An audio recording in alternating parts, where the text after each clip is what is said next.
Tulfo to admit his guilt. And therefore, by human nature also, it is predictable that he will cite all of us as liars. And pursuant to his power as chairman of the committee, and that is debatable, he can cite us in contempt, he can punish us, and he can send us to jail.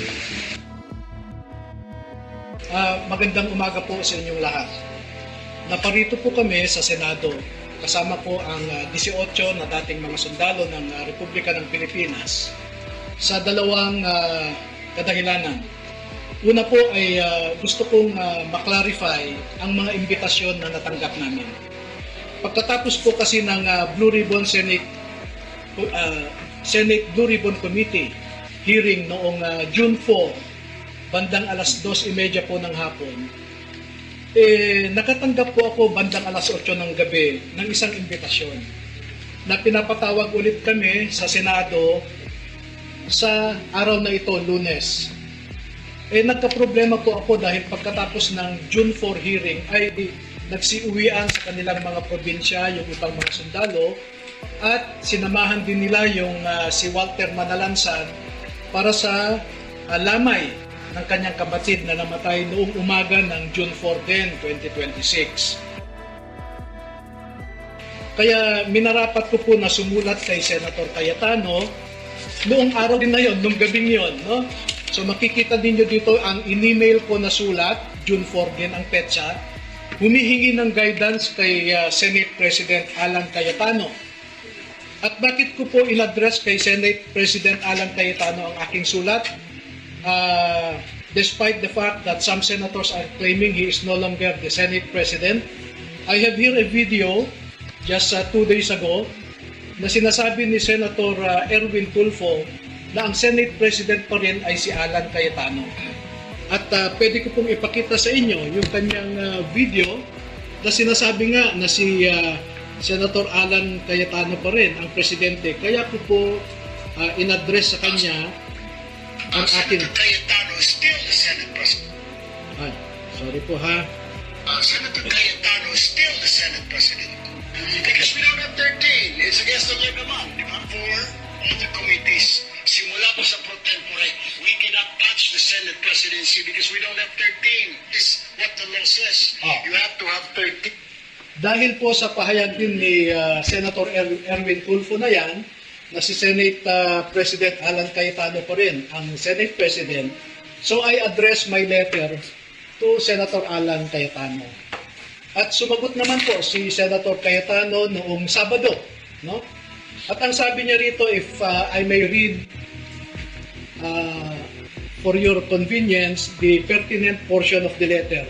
Ang sabi po niya sa second paragraph, we must clarify, however, that the hearing purportedly set for 08 June 2026 was not authorized by this office, by Senator Pia Cayetano as committee person, chairperson, or by Senator Rodante Marcoleta. No?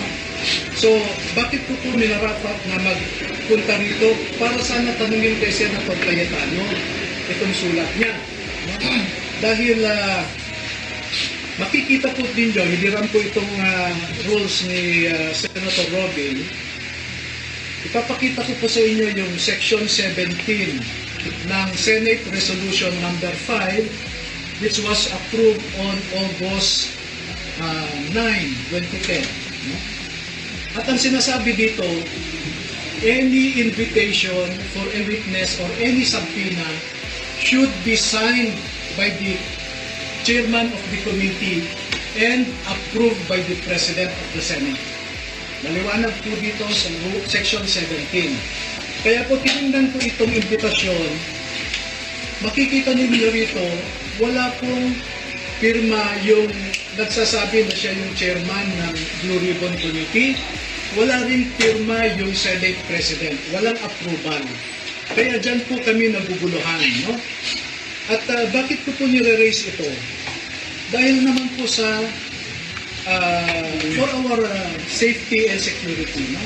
And we are expecting the good senators to follow their own rules itong sinasite ko po na Senate Resolution number 5 provides for the rules governing inquiries in aid of legislation. No? Ito po yung resolution number 5. Okay? So, sana naman po ay sinunod ng sumulat sa amin yung sinasaad ng rules ng Senate. Kaya po kami nagpunta rito kay Senator Robin para mapaliwanagan din kami. Pangalawa po, sa totoo lamang ay we are worried but we are not scared that Mr. Erwin Tulfo, who claims to be the new chairman of the Senate Blue Ribbon Committee, is presiding over this investigation. Kasi po, inaakusahan, pero siya rin ang mag-iimbestiga at eventually siya rin ang magdedesisyon. He is the accused or respondent, so to speak, but he is the investigator and the judge rolled into one. Sa isang demokrasya po ay na merong functioning judicial system ay hindi nyo po makikita yung ganyang pangyayari. Na kung sino pa yung akusado, siya pa ang mag-iimbestiga at siya pa ang magdedesisyon kung sino ang nagsisinungaling at kung sino ang nagsasabi ng totoo. And of course, by human nature, we don't expect Mr. Erwin Tulfo to admit his guilt. And therefore, by human nature also, it is predictable that he will cite all of us as liars. And pursuant to his power as chairman of the committee, and that is debatable, he can cite us in contempt, he can punish us, and he can send us to jail. And for this purposes po, I will cite to you Section 18 po of the same Senate Resolution number 5. Nakalagay po dito, 18, no? Contempt. Contempt. Makikita nyo dito, ang sinasabi,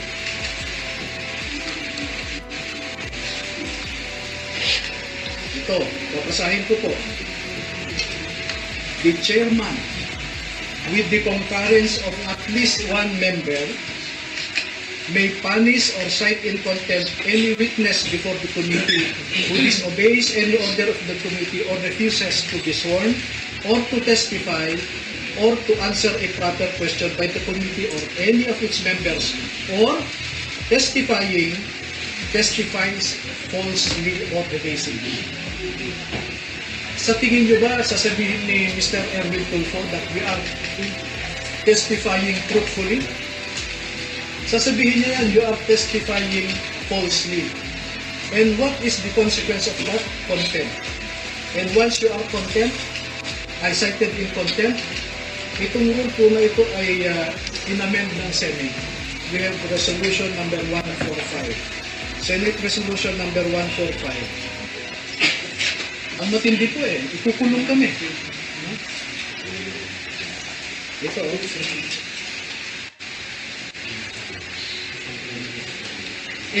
ito.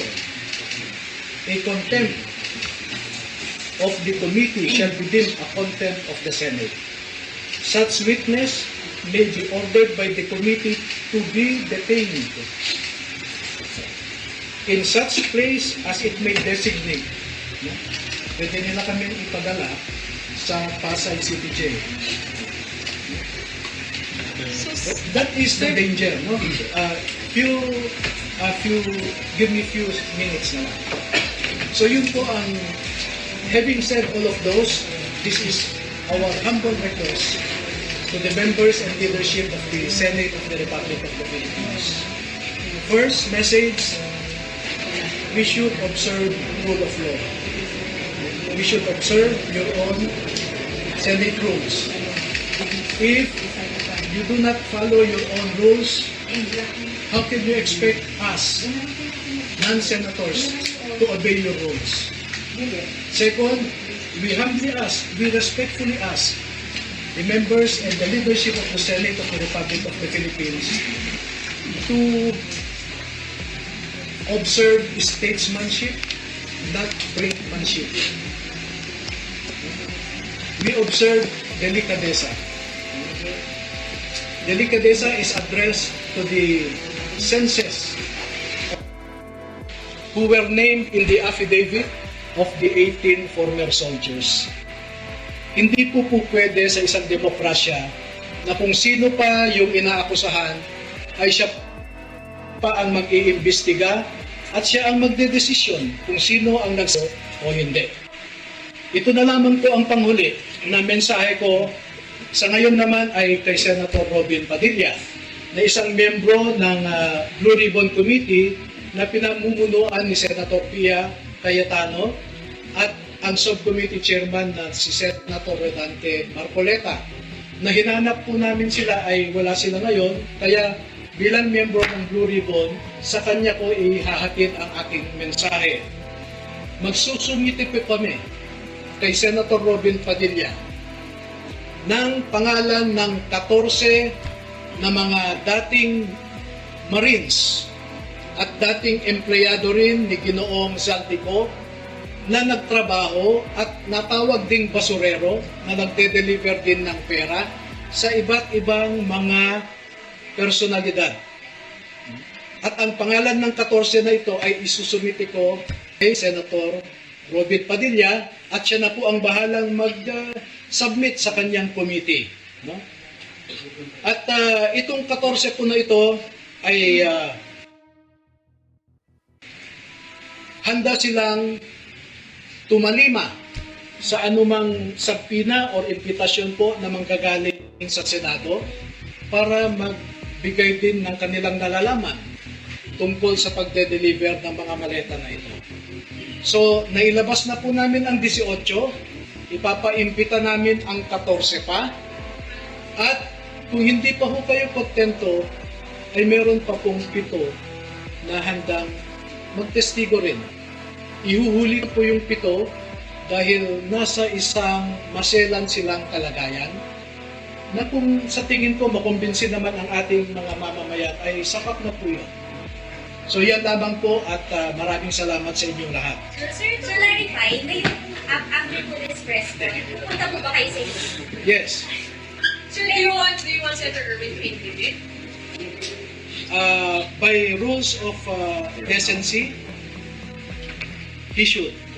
Mag-podium na sir sa hearing mamaya na mag-inhibit siya. Well, we will manifest what I said to you earlier, that we should observe the statesmanship. No? Pangit naman yung ikaw na yung nireklamo, ikaw pa mag-imbestiga, ikaw pa ang maging huwes. You mentioned earlier you expect them to cite the witnesses in contempt, sir?